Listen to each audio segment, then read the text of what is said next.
ఆ కేసులో ఏం జరిగింది? ప్రాపర్ వాష్రూమ్స్ కూడా లేవు. చిన్న వీడియోని అతను కనిపించినప్పుడు ఇంత పెద్ద కేసు అవుతుంది ఇండియా మొత్తంలో, అది అతను కనిపించలేదా? They are travelling for 2 kilometers. Washroom కోసం 2 kilometers. మన టాలీవుడ్ సెలబ్రిటీస్ మ్యామ్, సెలబ్రిటీస్ ఎవరైనా, ఎన్టీఆర్ అయినా, అల్లు అర్జున్ అయినా, ప్రభాస్ అయినా, నాగార్జున, చిరంజీవి ఎవరు రియాక్ట్ అవ్వలేదు. ఇంకొక ఆయన డిప్యూటీ సీఎం అయ్యండి ఈ మధ్య. విక్టిమ్ ని చూసినంత ఇంట్రెస్ట్ గా మరి అక్యూజ్డ్ ఫోటో ఎందుకు చూడట్లేదు నాకు అర్థం అవ్వట్లేదు. Hey guys, welcome back to Metax with DY. సో మీకు అందరికీ తెలుసు మన ఇండియాలో ప్రజెంట్ సిచ్యువేషన్ ఏముందో. అయితే వెస్ట్ బెంగాల్లో ఒక రేప్ అండ్ మర్డర్ కేసు జరిగింది, అది కూడా ఒక డాక్టర్ని. సో దాని గురించి ఈ వీడియోలో మీకు కొంచెం ఎక్స్ప్లెయిన్ చేస్తాం.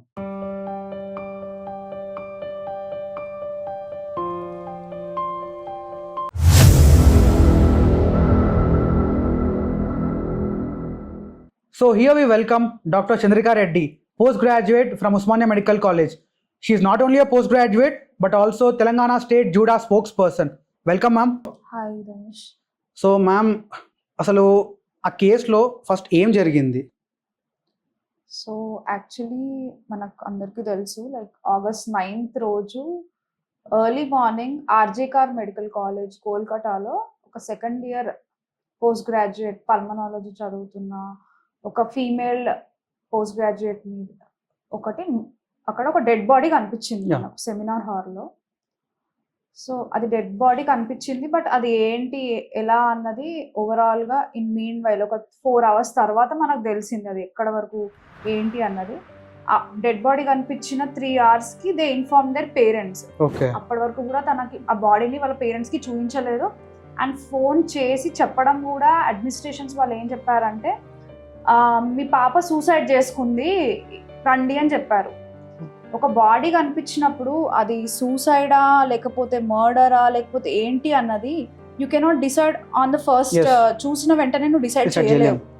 You have to go for investigations, you have to go for forensic reporting, postmortem analysis. ఇవన్నీ అయిన తర్వాత నువ్వు చెప్పగలుగుతావు అది సూసైడా లేకపోతే మర్డరా ఏంటి అన్నది. బట్ అడ్మినిస్ట్రేషన్స్ వాళ్ళు కాల్ చేయడమే మీ అమ్మాయి సూసైడ్ చేసుకుంది రండి అని చెప్పి కాల్ చేశారు. సో ఆ పానిక్ సిచ్యువేషన్స్ లో వాళ్ళ పేరెంట్స్ వచ్చారు. వాళ్ళ పేరెంట్స్ ఇద్దరిని కూడా బాడీ చూడడానికి అలౌ చేయలేదు. ఓన్లీ వాళ్ళ ఫాదర్ లోపలికి వెళ్ళారు. వెళ్ళినప్పుడు he took some pics of the body. Then బయటికి వచ్చిన తర్వాత సమ్హౌ లైక్ చుట్టుపక్కల ఉన్న రిలేటివ్స్ కానీ వాళ్ళ నేబర్స్ కానీ అందరూ ఆ పిక్ చూసి they have come to some mysterious thing ఏదో జరిగి ఉంటది అని చెప్పారు. అన్యాచురల్ డెత్ వాళ్ళు చెప్పిన విధంగా అయితే కాదు అని అనుకున్నారు. మ్యామ్, ఈ కేసులో అసలు ప్రిన్సిపల్ రోల్ ఏముండే? ఎందుకంటే ప్రిన్సిపల్ని he resigned and then he got appointed by Kolkata Medical College. So what was the principal role in this? అదే చాలా సస్పిషియస్ గా ఉంది. when something happens to your students or your employees of the మీరున్న premises లో మీరు head of the department లాగా ఉన్నప్పుడు మీ దగ్గర వర్క్ చేసే వాళ్ళకి ఏమన్నా అయితే you should be the first person. మీరు ఫస్ట్ ఉండాలి, వెళ్ళి రిపోర్ట్ చేయడం కానీ ఎఫ్ఐఆర్ ఫైల్ చేయడం కానీ ఏంటి అని తెలుసుకోవడానికి అకౌంటబిలిటీ మీరు ఉండాలి. కానీ అక్కడ అది కాలేదు. మనకు చూసుకుంటే ఆర్జికార్ కాలేజ్ ప్రిన్సిపల్ ఎవరైతే ఉన్నారో ఫస్ట్ థింగ్ ట్రాన్స్ఫర్ చేసినారు, వేరే కోల్కతా కాలేజ్ కి ట్రాన్స్ఫర్ చేసినారు. Why did he get transferred? ఎందుకు ట్రాన్స్ఫర్ అయ్యారు? నెక్స్ట్ ఏంటంటే ఎందుకు ఎఫ్ఐఆర్ ఫైల్ చేయలేదు, తను ఎందుకు ఎఫ్ఐఆర్ ఫైల్ చేయలేదు?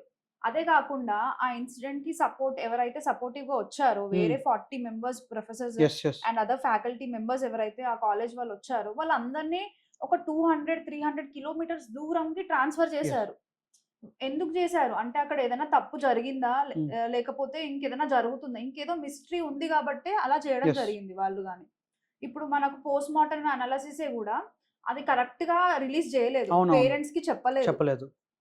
ఇలాంటి మిస్టీరియస్ డెత్ టైంలో ఏం చేస్తారంటే నార్మల్ గా sometimes you have to go for secondary post mortem చేయాల్సి వస్తుంది. But there is no body for secondary post mortem. వాళ్ళు ఏం చేశారంటే ఒకసారి పోస్ట్ మార్టం చేసి దానికి ఒక రిపోర్ట్ పెట్టేసుకొని బాడీ విచ్చేసి వెంటనే ఇంకా మీరు క్రిమేషన్ చేసేసుకోండి వెంటనే అని చెప్పడం జరిగింది.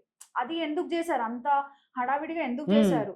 When there is an unnatural death, when this is suspicious death, ఇంకొక కొన్ని రోజులన్నా వెయిట్ చేయాల్సింది. They would have preserve that body like for another repost mortem ఇంకోసారి చేయాల్సి ఉండేది.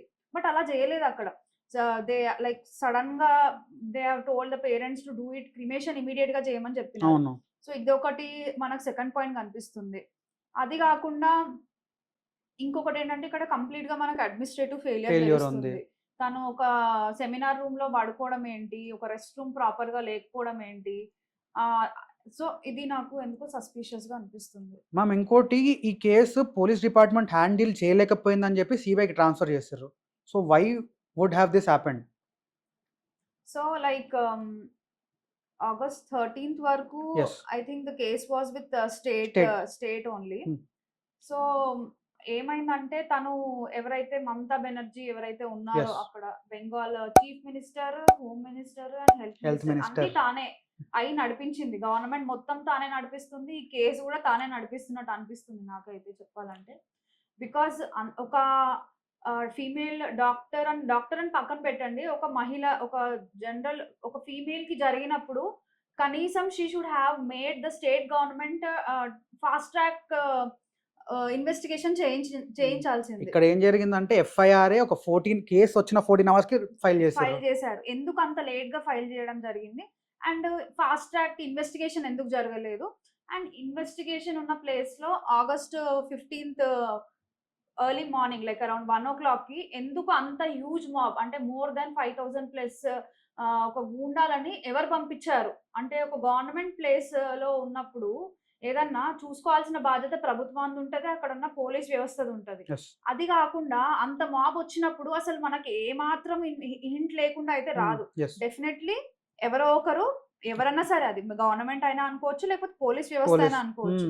వాళ్ళు ఇన్వాల్వ్ అయ్యి ఉంటే తప్పితే అంత మాబ్‌ని అంత మాబ్ అయితే రాదు. 5000 ప్లస్ మాబ్ రాదు. రావడమే కాకుండా నిజంగా మీరు అక్కడ ర్యాలీ చేస్తున్న డాక్టర్స్‌ని మాత్రమే ఏదైనా హర్ట్ చేయాలన్న ఉద్దేశంతో పంపించారా? లేకపోతే అక్కడున్న ఏవైతే క్రైమ్ ఎవిడెన్స్. సీన్‌లో ఎవిడెన్స్ ఏవైతే ఉందో అది డిస్ట్రాయ్ చేయడానికి పంపించారా? దేనికి పంపించారు? ఒకవేళ డాక్టర్స్ మీదకి పంపిస్తే అది ఎంత వరకు కరెక్ట్? ఒకవేళ ఎవిడెన్స్ డిస్ట్రాయ్ చేయడానికి పంపిస్తే అది why are you supporting them? అదన్నది మనకు తెలియాల్సి ఉంటది. And even on 16th morning Mamata Banerjee came into protest. Yes. So, తనకి అసలు ఏం చేద్దాం అనుకుంటుంది? తప్పు ఆమె గవర్నమెంట్ అని చెప్దాం అనుకుంటుందా? లేదా సెంట్రల్ గవర్నమెంట్ మీద ఏద్దాం అనుకుంటుందా? ధనుష్ మన దగ్గర మనం మెడికోస్ కాబట్టి ఒక టర్మ్ ఉంటది. ఆటో ఇమ్యూన్ అని యెస్. చెప్పి. యెస్. అంటే యెస్. మన లోపలే మనకు ఒక ప్రాబ్లమ్ స్టార్ట్ Yes, అయితది. yes. వేరే ఏదో కాజ్ ఉండదు. అవును. లేకపోతే ఏది ఉండదు. సో తనకు కూడా అలాంటిదేదో ప్రాబ్లమ్ వచ్చి ఉంటది. నాకు అట్లానే అనిపిస్తుంది. బికాజ్ తనే హెల్త్ మినిస్టర్ అయ్యుండి, తనే ఒక హోమ్ మినిస్టర్ అయ్యుండి, తనే చీఫ్ మినిస్టర్ అయ్యుండి, తనే ఒక మహిళ అయ్యుండి, తను చేసుకున్న తప్పుకి తనే ముందుకొచ్చి ప్రొటెస్ట్ అవును. చేస్తుంది. యెస్. అది ఎంతవరకు కరెక్ట్ అన్నది నిజంగా ఇది really suspicious yes. Thing. And ఇవే కాదు ఇలాంటి ఎన్నో ఇన్సిడెంట్స్ అవుతున్నాయి. ఆర్జేకర్‌లోనే కాదు, తను నడిపిస్తున్న ప్రభుత్వంలో ఇలాంటి ఎన్నో జరుగుతున్నాయి. ఇది చిన్న విషయం. ఇది just tip of the iceberg yes. అన్నది యెస్. మనకు బయటపడింది. ఇంకా చాలా ఉన్నాయి ఇన్సిడెంట్స్ అన్ని. నేను న్యూస్ ఆర్టికల్స్ చదివింది ఏందంటే ఒక 1 ఇయర్‌ల మన ఇండియా మొత్తంలో 31,000 రేప్స్ అవుతాయంట. దాంట్లో మనకి బయటికొచ్చేటివి చాలా తక్కువ. అంటే డైలీ ఒక 87 రేప్స్ అవుతాయి మ్యామ్ ఇండియా మొత్తంలో. So, what should the public do to reduce these things? Public should have their own awareness. అంటే ఏదో గవర్నమెంట్ పబ్లిక్ అవేర్‌నెస్ ప్రోగ్రామ్స్ చేస్తది. హ్మ్. లేకపోతే లా అండ్ ఆర్డర్ కొత్తగా ఏదైనా చట్టాలు తీసుకొస్తది. ఇవన్నీ కాదు. We should be aware of our self. అంటే మన ఇంట్లో అవుతే ఎలా ఫీల్ అవుతాం మనము. లైక్ మన చెల్లికి గాని, లేకపోతే మన మదర్‌కి గాని, లేకపోతే మన ఫీమేల్ ఫ్రెండ్స్‌కి గాని, లేకపోతే మన వైఫ్‌కి గాని, ఫ్యూచర్‌లో మన డాటర్స్‌కి గాని ఇదే సిట్యుయేషన్ ఉంటే ఎలా ఫీల్ అవుతాం అన్న విషయం గుర్తుపెట్టుకొని అవేర్‌నెస్ ఉండాలి. అండ్ మోర్ ఓవర్ ఒక స్ట్రాంగ్ లా అనేది ఉండాలి. Ma'am one more thing ma'am. మన Tollywood celebrities ma'am. Yeah! I appreciate that Nikhil Siddharth and Manchu Manoj have reacted on this case, RG Car case. So, Sai Dharam Tej ఇంతకుముందు ఒక వీడియోలో ఒక small kid పైన ఒక అతను కమెంట్ చేశాడని చెప్పి ట్వీట్ చేసి అతను అరెస్ట్ చేపించిండు. ఆ చిన్న వీడియోని అతను కనిపించినప్పుడు ఇంత పెద్ద కేసు అవుతుంది ఇండియా మొత్తంలో, అది అతను కనిపించలేదా? అండ్ ఇంకోటి మన సెలబ్రిటీస్ ఎవరైనా ఎన్టీఆర్ అయినా, అది అల్లు అర్జున్ అయినా, ప్రభాస్ అయినా, వీళ్ళెవ్వరు నాగార్జున, చిరంజీవి ఎవ్వరు రియాక్ట్ అవ్వలేదు. ఇంకొక ఆయన డిప్యూటీ సీఎం అయ్యండి ఈ మధ్య. సో ఆయన నేను దట్ దిస్ అని చెప్పి చాలా పెద్ద పెద్ద స్లోగన్స్ చెప్పిండు అవ్వకముందు. అది చేద్దాం ఇది చేద్దాం. అట్లీస్ట్ అతను రియాక్ట్ అవ్వలేదు. Chandrababu Naidu and Nara Lokesh they have reacted on this. అతను అసలు రియాక్టే కూడా అవ్వలేదు. సో వీళ్ళకున్న పవర్ ఏంటంటే they can mould their fans, like పబ్లిక్ని మోల్డ్ చేసే అంత కెపాసిటీ ఉంది. లైక్ నేను మూవీ చూసి ఆ హీరో లెక్క ఉండాలి, అట్లా ఉండాలని మోల్డ్ చేసే కెపాసిటీ ఉంది. కానీ వీళ్ళు ఒక ట్వీట్ చేసి కూడా సపోర్ట్ కూడా రావట్లేదు మనకి. అవును. ఇది ఇది చాలా సాడ్ అనిపిస్తుంది. వెన్ పాపులర్ సెలబ్రిటీస్ కానీ పొలిటీషియన్స్ కానీ regardless of the party you are, ఇది జరిగింది ఒక మహిళకు కాబట్టి అందరూ రావాల్సింది, అందరూ ఫైట్ చేయాల్సిన టైంకి. ఈవెన్ మహిళా సంఘాలు కూడా పెద్ద రియాక్ట్ ఏం మహిళా అవ్వలేదు. సంఘాలు కానీ ఎన్జిఓస్ కానీ సెలబ్రిటీస్ కానీ డే వన్ నుంచి అయితే ఎవ్వరు రియాక్ట్ అవ్వలేదు. అవ్వలేదు. చాలా బాధాకరం. ఇది ఏంటంటే we alone fought Yes, yes, yes. ఒక 7 days కంటిన్యూస్ కంటిన్యూస్ గా మనం రోడ్ల మీద రోడ్ల మీద వర్షం గానీ ఎండ గానీ అన్ని తట్టుకొని. తట్టుకొని ముందుకు వెళ్తే 8th day అట్లా వాళ్ళు అవును. They started They start. Reacting. At least మన స్టేట్ లో they started reacting.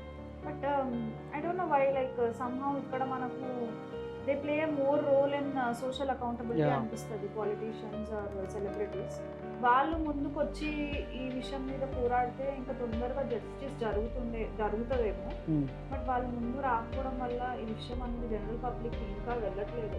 They think it's like medical అంటే అది డాక్టర్లకి అయింది, డాక్టర్లే చూసుకోవాలి, మేము ఏం చూసుకోము అన్నట్టు. డాక్టర్స్ మిమ్మల్ని అందరినీ చూసుకున్నప్పుడు మా కోసం మీరు అందరు కూడా రావాలి కదా ముందుకి. ఇప్పుడు కోవిడ్ టైంలో ప్రతి డాక్టర్ ఎంతో కష్టపడ్డాడు. గవర్నమెంట్ ప్రైవేట్ అని సంబంధం లేకుండా male doctor, female doctor, old doctor, young doctor, each and every budding doctor has sacrifice their life. Covid టైంలోనే వర్క్ చేయడమే కాదు, ఇంకా చాలా టైమ్స్లో doctors definitely they are doing their justice as వాళ్ళ ప్రొఫెషన్కి వాళ్ళు జస్టిస్ చేస్తున్నారు. అట్లానే ఈచ్ అండ్ ఎవ్రీ డాక్టర్ ఒక సోషల్ రెస్పాన్సిబిలిటీ తీసుకొనే ఉంటారు తప్పితే ఇట్లా లైక్ ఇప్పుడు సెలబ్రిటీస్ పొలిటీషియన్స్ ఉన్నట్టయితే ఉండరు. I think everyone should learn be accountable, like social responsibility ఉండాలి. Ma'am one more thing ma'am regarding NMC ma'am, చాలా మెడికల్ కాలేజెస్ వస్తున్నాయి. ఇప్పుడు మన డిస్ట్రిక్ట్లోనే స్టేట్ అనేది తీసుకుంటే ప్రతి ఒక్క డిస్ట్రిక్ట్ ఒక్కొక్క మెడికల్ కాలేజ్ తయారవుతుంది. సో ఇన్ని మెడికల్ కాలేజ్ తయారైనప్పుడు ఒక ఎన్ఎంసీ అనే అంత పెద్ద కౌన్సిల్ ఏదైనా ఒక లాని తీసుకురావచ్చు కదా, ఒక సెక్యూరిటీని టైట్ చేయొచ్చు, like anything they could have done. అసలు ఏం చేయాలి వాళ్ళు? అసలు యాక్చువల్లీ ఈ కాలేజెస్ పెట్టక ముందే లైక్ వాళ్ళు ఎప్పుడైతే కాలేజెస్కి పర్మిషన్ ఇస్తారో ఇయ్యక ముందుకు దే కమ్ ఫర్ ఇన్స్పెక్షన్.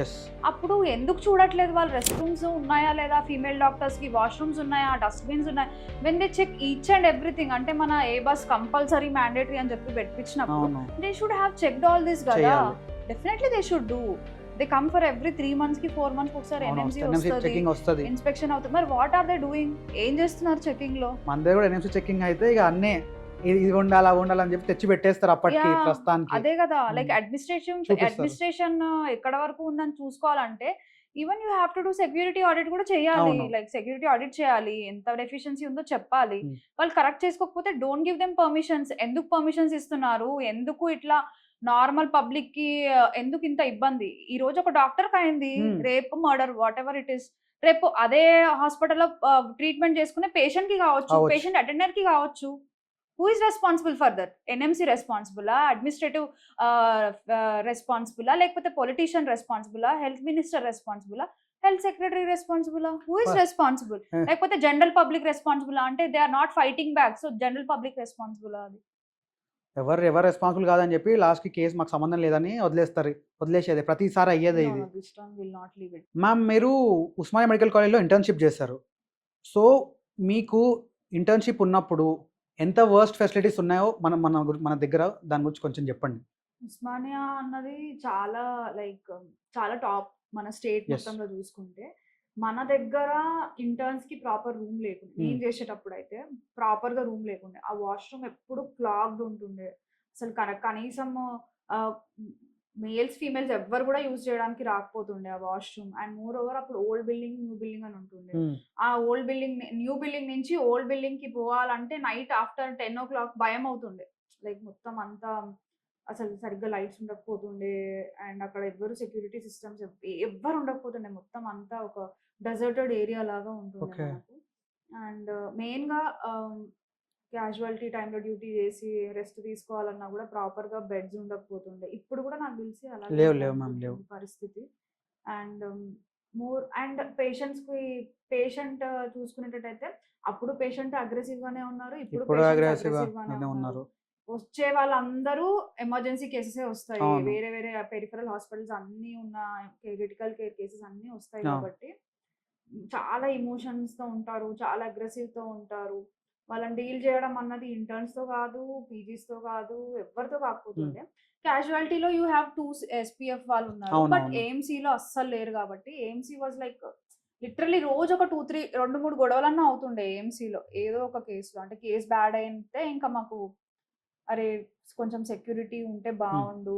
కనీసం వాళ్ళకి బ్యాడ్ న్యూస్ చెప్పడం, లేకపోతే ప్రాపర్ కౌన్సెలింగ్ జేయడానికి గూడా భయమవుతుండే హ్మ్. అక్కడ పీజీస్‌కి. ఎందుకంటే ఎలా జెప్తే ఎలా రిసీవ్ చేసుకుంటారో ఓకే. తెలియకపోతుండే. సో, ఉస్మానియానే గాదు లైక్ రీసెంట్‌గా నేను మొన్న గూగుల్ మీట్ అయినప్పుడు నిజామాబాద్ గాని, ఆదిలాబాద్, మెదక్ ఇలాంటి వేరే ప్లేసెస్‌లో అసలు ప్రాపర్ వాష్‌రూమ్స్ గూడా లేవు. అండ్ ఒక ప్లేస్ నుంచి గైనిక్ రెసిడెంట్స్ నాతో షేర్ చేసుకున్నదేంటంటే, ఒక ప్లేస్ వాళ్ళు వర్క్ చేసే ప్లేస్ నుంచి వాష్‌రూమ్ కోసం they are travelling for 2 kilometres. Washroom కోసం 2 కిలోమీటర్స్. అంటే మనం ఇంకా అది ఎప్పుడో అది యాహ్! వుమెన్ అంతా అది మెన్ యూజ్ అదే చేసుకోవాలంటే గదా! ఎప్పుడో ఒక 50 ఇయర్స్ బ్యాక్ ఉన్నట్టున్నది. అదే మనం ఇప్పుడు ఎక్కడున్నామో అని అనిపించింది ఆ విషయం చెప్పినప్పుడు.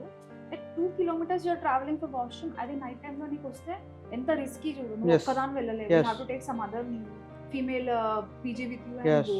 అది చాలా రిస్కీ అది. యెస్. చాలా అంటే చాలా రిస్కీ. అది కాకుండా వాష్‌రూమ్స్ ఉంటే ప్రాపర్‌గా డోర్ ఉండవు. హ్మ్. అండ్ ఫీమేల్స్‌కి ప్రాపర్ రెస్ట్ రూమ్స్ ఉండవు. ఇంకా వాటర్ ఫెసిలిటీస్ అవన్నీ అయితే ఐ థింక్ అది అది ఇంకా చెప్పుకోవాల్సిన ఎప్పుడు ఉండేదే అది. అది ఉండేదే. బట్ ఇంకా ప్రాపర్‌గా వాష్‌రూమ్స్ లేవు. కనీసం రెస్ట్ రూమ్స్ లేవు. సో, బాలేదు సిట్యుయేషన్ ఓవరాల్‌గా మనకు గవర్నమెంట్ కాలేజెస్‌లో ఎక్కడ కూడా బాలేదు. ఉస్మానియాలోనే ఇలా ఉంది అంటే యూ కుడ్ హావ్ మీరు అనలైజ్ చేసుకోవచ్చు యెస్. బయట సిట్యుయేషన్స్ ఎలా మనకు. And one more ma'am, we were fighting for some CPA law. What is it? Yeah. So it's a Central Protection Act. It's an act for all the healthcare workers. And దీంట్లో ఏంటంటే health care establishments protection కూడా ఉంది. ఇది మనం pandemic టైంలో వచ్చింది. ఇది actually pandemic టైంలో 2019లో ఈ లా అన్నది డ్రాఫ్ట్ చేయబడింది. ఎందుకు చేశారు అంటే పాండమిక్ టైంలో డాక్టర్స్ చాలా కష్టపడుతున్నారు అని గుర్తించి సో సంథింగ్ ఏదో చేద్దామని చెప్పి అప్పుడు గవర్నమెంట్ తీసుకొచ్చింది తప్పితే దాన్ని కరెక్ట్ గా బిల్ రూపంలో ముందుకు పెట్టి ఇంప్లిమెంటేషన్ అయితే అవ్వలేదు. అంటే పుస్తకాల వరకే ఉంది, బయటికి రాలేదు. ఇప్పటి వరకు అది పుస్తకాల్లోనే ఉంది, ఎవరు ఆచరించలేదు. అండ్ ఏంటంటే మనకి ఏదో చిన్న లడ్డు చూపించి మనతో అన్ని పనులు చేయించుకున్నారు. అర్థమైంది. So that really happened. Like మనకు చప్పట్లు కొట్టారు, పూలలు వేసారు, అన్ని చేశారు. But you're talking about rapes. I want to talk about the violence of doctors also. ఎన్ని డే అంటే ఇది ఐ థింక్ ఇది డేటా ఉంది మనకు 33,000 రేప్స్ అవుతున్నాయన్న డేటా ఉంది మనకు per year. But violence against doctors data లేదు. ఎందుకంటే డే టు డే అవుతూనే ఉన్నాయి. When we are not recording the data. ఎన్ఎంసీని I'm asking NMC and all the other officials also doctors మీద వైలెన్స్ అవుతున్నప్పుడు కూడా రికార్డ్ చేయండి. Then you will have a correct data analysis అవుతుంది. Maybe then you will have a proper laws for this. One of the recent trend ఒకటి చూస్తే Google search హిస్టరీలో they are searching for the victims name and they are searching for the video ma'am in the Google search history. So మనము ఎట్లాంటి సమాజంలో బతుకుతున్నామో మనకు అర్థం కావట్లేదు. General public వాళ్ళకి అవేర్నెస్ రాకుండా ఇట్లాంటి వీడియో సర్చ్ చేయడం ఏంటిది? అదే కదా, ఎంతసేపు పబ్లిక్ ఏంటంటే రాంగ్ వైపు మోటివేట్ అవుతున్నారు కానీ అక్కడ ఏంటి అని విక్టిమ్ ని చూసినంత ఇంట్రెస్ట్ గా మరి అక్యూజ్డ్ ఫోటో ఎందుకు చూడట్లేదు నాకు అర్థం అవ్వట్లేదు. సో ఇంట్రెస్ట్ ఎప్పుడు తప్పు సైడే డైవర్ట్ అవుతుంది వాళ్ళది. వాళ్ళ డైవర్షన్స్ అన్ని ఉల్టాగానే ఉన్నాయి. And more over when I say social responsibility అంటే ఓన్లీ ట్విట్టర్ లో షేర్ చేయడము, ఫేస్బుక్ లలో పెట్టుకోవడము, వాట్సాప్ లలో పెట్టుకోవడమే కాదు. You should ask the government. నువ్వు వెళ్ళి గవర్నమెంట్ అడుగు. ఇప్పుడు గవర్నమెంట్ హాస్పిటల్లో వచ్చే ప్రతి పేషెంట్ మమ్మల్ని అడుగుతాడు బెడ్ ఎందుకు లేదు అని చెప్పి. అట్లనే మీరు కూడా అడగండి, అక్కడ మీకు హైయర్ అఫీషియల్స్ ని అడగండి. రేప్ అయిన వెంటనే ఎందుకు వదిలేస్తున్నారు? Why are you leaving that accused there itself? ఎందుకు మీరు కఠినమైన చర్యలు తీసుకోవట్లేదు? ఎందుకు దీనికి కరెక్ట్ గా ఏంటి పనిష్మెంట్స్ అన్నవి ఎందుకు కరెక్ట్ గా లేవని అడగండి. మాకెంత రెస్పాన్సిబిలిటీ ఉందో యాజ్ అ మెడికోస్ ప్రతి ఒక్క జనరల్ పబ్లిక్ కి కూడా ఎవ్రీ ఇండియన్ హ్యాస్ రెస్పాన్సిబిలిటీ. అంటే ఇంకెన్ని రోజులు అవుతాయి ఇలా రేప్స్? ఇది ఎక్కడో ఒక దగ్గర స్టాప్ అవ్వాలి అంటే మనం ముందు అడుగేయాలి. మనం ముందుకి సపోర్ట్ చేయడానికి మనం వస్తేనే అప్పుడు గవర్నమెంట్ కూడా యాక్షన్ తీసుకోవడానికి ఉంటుంది. మనమే పట్టి పట్టనట్టు విక్టిమ్స్ వీడియో సెర్చ్ చేసుకుంటా, ఆ వీడియో ఈ వీడియో వాళ్ళ సెలబ్రిటీల పెళ్లిళ్ళ పోస్టులు రీల్స్ సెర్చ్ చేసుకుంటా, అది చేసుకుంటా ఇది చేసుకుంటా ఉంటే మనకి ఎప్పుడు జస్టిస్ జరగదు. And some other day it might be you or your any family member also. So be aware around your surroundings. Be responsible. So this was the video regarding the R G Kar rape and murder case. So thank you ma'am, thank you for giving your valuable time. So మీరు duty నుండి ఇప్పుడు వచ్చి నా కోసం ఈ video చేస్తున్నారు. Thank you very much. Thank you.